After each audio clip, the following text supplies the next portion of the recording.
conférence des syndicats d'éducation haïtienne face à la politique d'exclusion autour de l'organisation du dialogue social initié par le titulaire du ministère de l'Éducation nationale et de la formation professionnelle, M. Nesmi Maniga. La dénonciation syndicale contre le ministre Nesmi Maniga et la poursuite de la mobilisation nationale à partir de ce lundi 14 mars 2022. Monsieur le ministre, le réseau national des enseignants d'Haïti, RENED, s'associe aux autres structures de la génération syndicale actuelle pour vous présenter le plus vif compliment et vous remercie sincèrement d'être celui ayant compris que la réussite du corps d'enseignants constitue une responsabilité partagée entre votre ministère et les travailleurs d'éducation. Mais hélas, a priori, les signataires de la présente avaient bien compris que votre présence à la tête du ministère de l'Éducation nationale et de la formation professionnelle, MNFP, aurait dû témoigner bien de l'intérêt collectif que vous portez à la très bonne marche de votre ministère.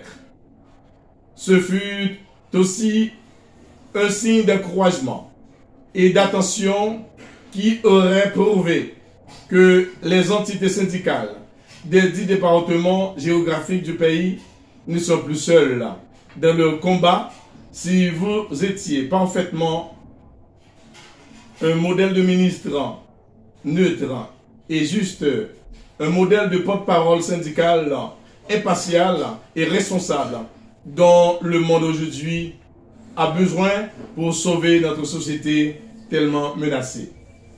Quelles conséquences pour l'avenir de nos enfants haïtiens à l'heure actuelle où le dialogue social qui se réalise ne fait plus l'unanimité chez la majorité des représentants syndicaux, départementaux, régionaux et communaux.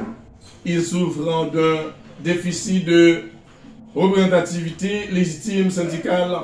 Le combat pour la protection syndicale haïtienne est un casse-tête en Haïti où les partenaires financiers internationaux devraient braquer leurs projecteurs sur ce qui se passe actuellement en Haïti.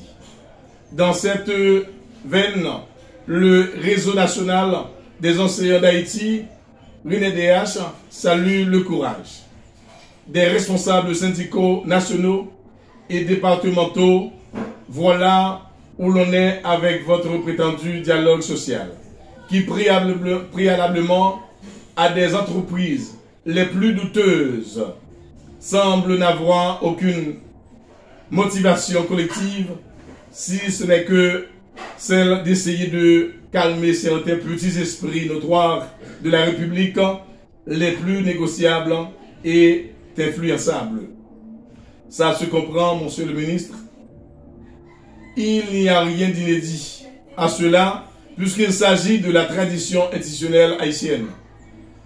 Vos enseignants n'ont même pas encore reçu du Trésor public leur salaire régulier de février, les arriérés de 2008 à date, les cartes de débit, leur lettre de service à cause de votre omission et de celle de vos prédécesseurs qui ont observé une attitude de colon face aux esclaves enseignants dans les écoles. Nous, les responsables syndicaux, signataires de cette note de dénonciation et de proposition partielle, sommes conscients de votre lourde responsabilité dans le contexte actuel haïtien, combien c'est difficile d'exercer vos fonctions de ministre et la saine gestion des ressources de votre prestigieuse institution. Mais face aux nombreux dons financiers reçus des partenaires internationaux, cette fois-ci, Monsieur le ministre, il n'y a pas de croix à ne pas nous rouler dans la farine, mais de donner suite favorable aux 28 revendications principales additionnelles des agents éducatifs haïtiens.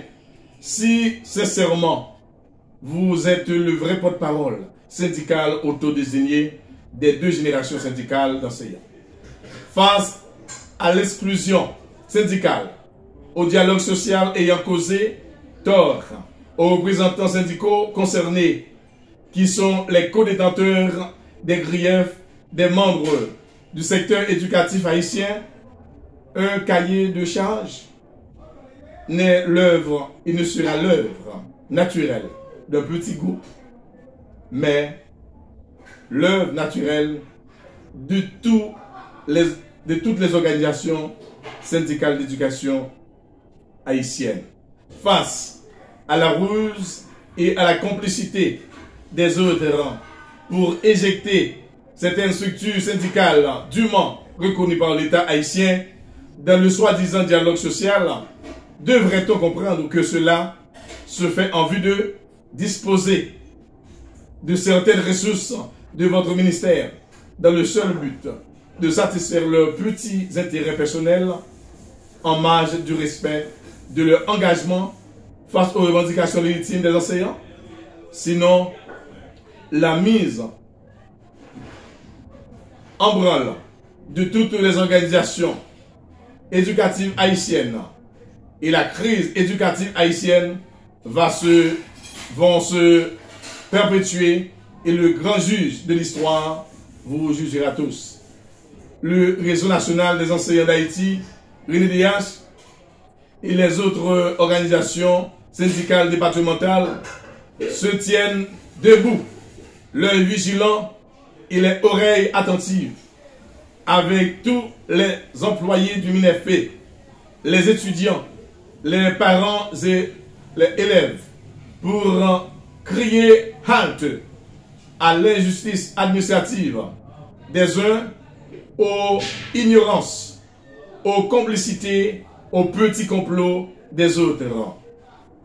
La poursuite de nos activités scolaires, certes, mais avec une attention, une participation partagée et responsable, une mobilisation nationale soutenue, le Réseau national des enseignants d'Haïti, RENED, et ses organisations organisationnelles et affiliées fustigent le comportement partial du ministre Nesmi Maniga, qui aurait violé la procédure relative au dialogue social et dénonce toute initiative visant à ne pas considérer les vraies revendications des acteurs éducatifs haïtiens. Au cas contraire, le départ du titulaire du MNFP s'impose.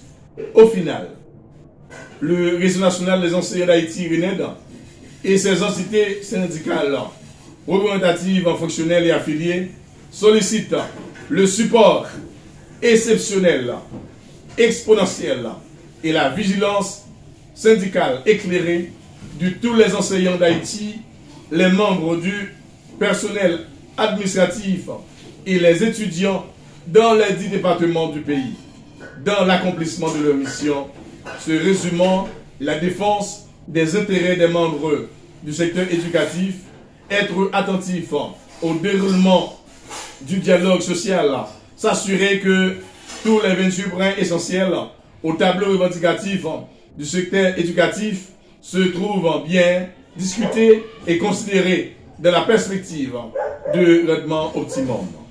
Se mobiliser à travers les rues de la République pour exiger de nos autorités compétentes de meilleures conditions de travail. Ensuite, garder la transparence dans l'exécution des projets et soutenir une grande équité au sein du MNFP et dans l'intérêt de tous. Voici, Monsieur le ministre, Monsieur les commissaires, travaillant sur l'élaboration d'un cahier de charge unique. Les principales revendications des enseignants haïtiens par ordre de priorité: la nomination des enseignants et enseignants qualifiés et les étudiants finissant de l'ENES, de la FIA, du CFF et de l'UPR, etc.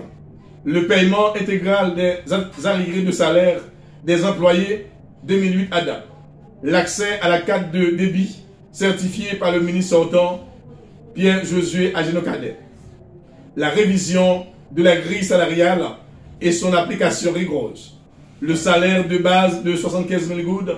Le paiement des contractuels pour NEC, SUGO.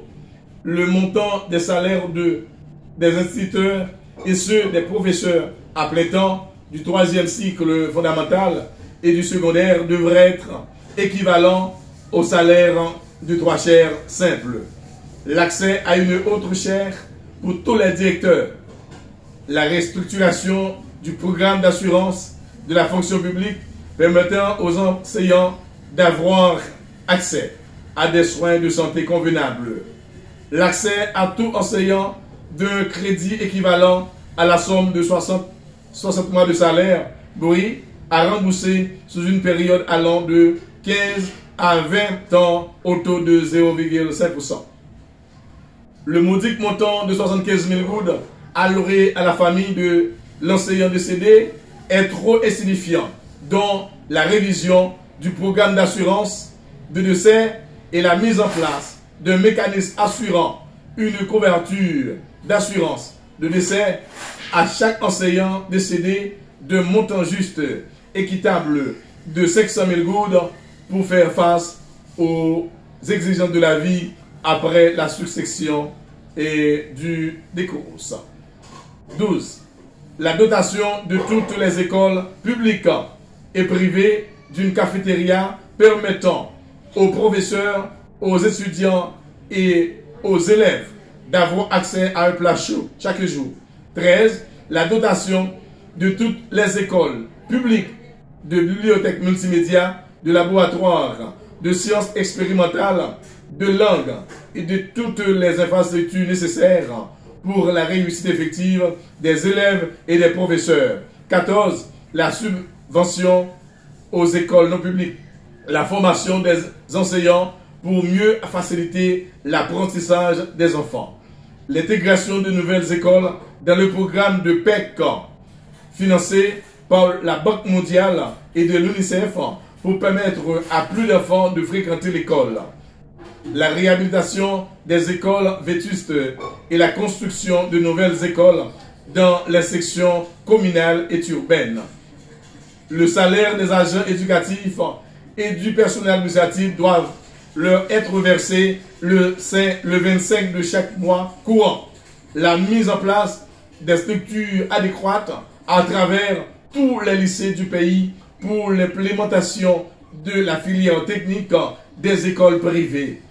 L'application rigoureuse partielle de certaines mesures de Nesmi Maniga 1, 2, 7, 8, 9, 10 et l'application graduelle des mesures 5, 11 et 12, l'élimination des salles pléthoriques afin de mieux faciliter l'apprentissage et l'intégration des autres cadres qualifiés et le retour à l'organisation des examens officiels de la 6e année fondamentale pour boucler les cycles dont s'agit. La promotion pour les professeurs et les personnels administratifs qualifiés et compétents. La mise en place d'un système d'éducation nationale unique. La régularisation des frais scolaires dans les écoles privées et publiques. La mise en place de l'alphabétisation fonctionnelle au bénéfice des agriculteurs âgés de 20 à 45 ans. La mise en place d'un programme de renforcement de services scolaires et l'intégration sociale des écoles communautaires. 27e, l'application rigoureuse de la loi sur la passation de marché pour l'exécution des projets du MNFP. 28e, la publication définitive des postulants professeurs retenus au concours organisé par le MNFP et OMRH et l'installation de nouveaux postulants inspecteurs admis au concours organisé par le dit ministère par OMH après une enquête de proximité sur leur cas pour qu'ils ne soient pas taxés d'inspecteurs contestés.